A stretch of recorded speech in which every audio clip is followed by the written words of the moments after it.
If you've ever wondered what happens when an HOA Karen believes she has absolute power, power so great that she thinks she can open any door, control any neighbor, and command the entire neighborhood like her private kingdom, then buckle up, because what happened to me that morning will make your jaw drop, make your blood boil, and make you laugh all at the same time, because this entire dramatic meltdown unfolded before she realized one tiny problem. I wasn't just her neighbor, I was the sheriff of the entire county. And the moment she figured it out, her face turned so pale, you'd think she saw a ghost. It all started at 6 in the morning, long before the sun rose, when my peaceful day off turned into a ridiculous circus show I never signed up for. I had finally managed to get a weekend where I wasn't responding to calls, filing reports, or handling emergencies. I just wanted one quiet day, one day to breathe, drink my coffee, and maybe catch up on sleep. But peace is the one thing an HOA Karen can't let anyone have. I lived in a neighborhood with a notoriously controlling HOA, and while most members were reasonable, one person, one unstoppable, self-appointed tyrant, acted like she was the president, the queen, and the neighborhood police, all rolled into one. Everyone called her Karen behind her back, and sometimes even to her face, because she fit the stereotype so perfectly that it was eerie. She carried a clipboard everywhere, patrolled the streets like she was running a boot camp, and believed she had access to every property because she claimed to have the master key to all HOA-controlled areas. That morning, at exactly 6:03 a.m., I woke up to the sound of someone rattling something metal outside my window. At first, half asleep, I thought maybe it was a delivery truck or someone walking a dog. But the sound continued, metal tapping metal, clicking, scraping, like someone was trying to force something open. I rolled out of bed, annoyed but calm, thinking a neighbor might be having car trouble. But when I looked through the blinds, my stomach dropped, not with fear, but with pure disbelief and irritation.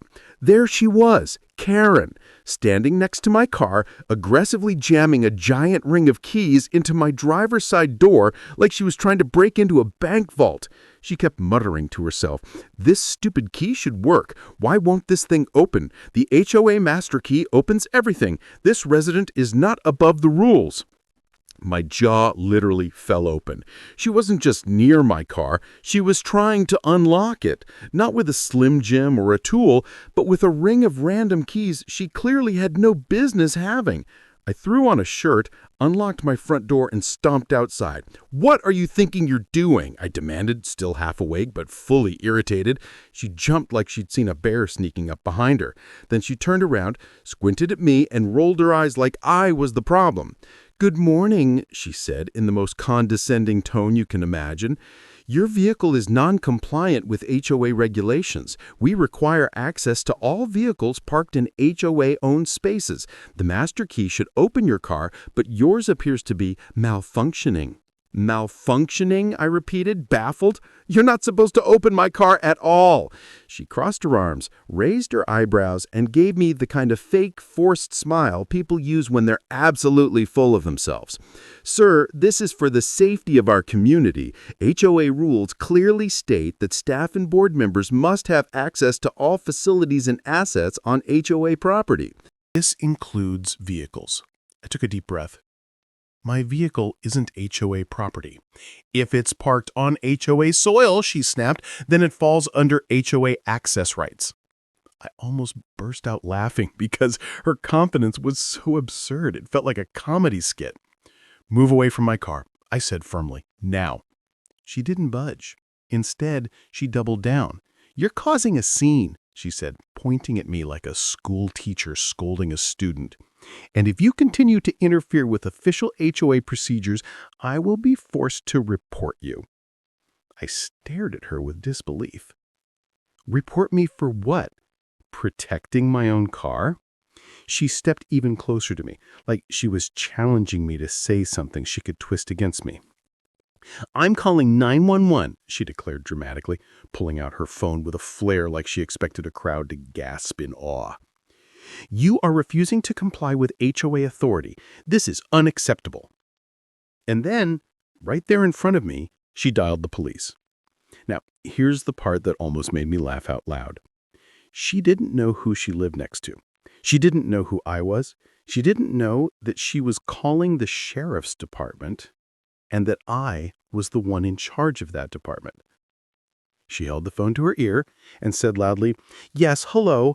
I want to report a hostile man interfering with HOA business. He is refusing lawful access to his vehicle and is becoming aggressive. Please send someone immediately."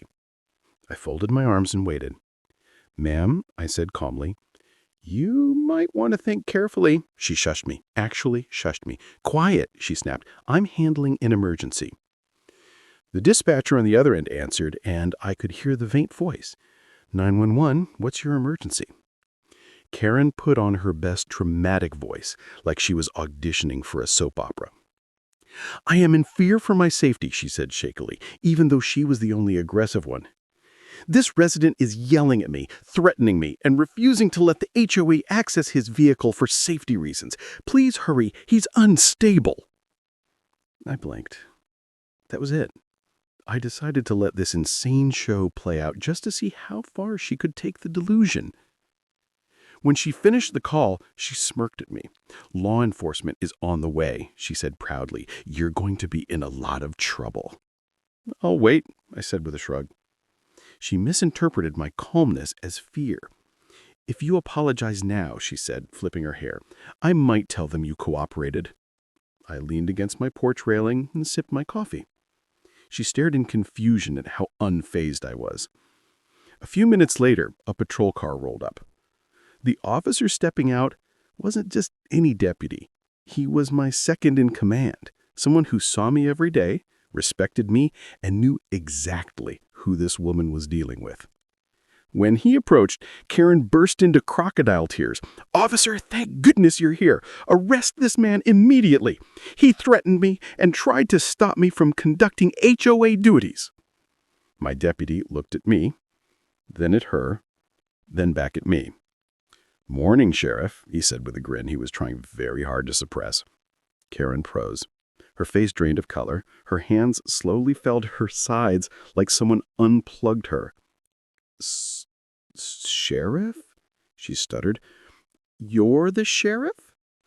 "That's correct," I said, stepping forward. "And you've tried to break into my car." She gasped, stumbling backward. "No, I was enforcing HOA regulations." My deputy cut her off. "Ma'am, you can't attempt to force open someone's vehicle. That's illegal." "But I have the master key," she blurted out desperately. He stared at her like she was speaking another language. "You don't have a master key to private property. That doesn't exist." "But the HOA handbook—" "Doesn't override state law," I added. She looked like she was about to cry for real this time. I didn't know." "That's the problem," I told her calmly. "You act with authority you don't have." She tried to recover her dignity, but it was impossible. "This is all a misunderstanding," she said quietly. "I was just trying to maintain safety." "By breaking into a law enforcement vehicle, a sheriff's vehicle?" my deputy said. She looked like she wanted to disappear into the ground. "Am I in trouble?" she whispered. I took a breath. Part of me wanted to throw the book at her, but honestly, watching her melt down was punishment enough. "Not today," I said, "but if you ever touch my vehicle or any other resident's property, you will be charged. Do you understand?" She nodded rapidly. "Yes, Sheriff, absolutely, of course. Never again." She backed away so fast she almost tripped over her own feet. Moments later, she power-walked back to her house like she was fleeing a crime scene, which she basically was. The entire neighborhood ended up hearing about the incident, and for weeks, nobody saw her patrolling with the clipboard. She avoided me like I was the Grim Reaper himself. And the best part? The HOA quietly updated its rules to state that board members have no authority to access residents' vehicles or personal property under any circumstances. In the end, she learned a lesson she should have known all along. You don't mess with people's rights. You don't invent authority you don't actually have. And you definitely don't try to break into the sheriff's car. Because sometimes the person you think you can push around is the one person you really shouldn't be messing with. And that day, justice didn't need a courtroom. It just needed a Karen, a key ring, and one unforgettable moment of realization.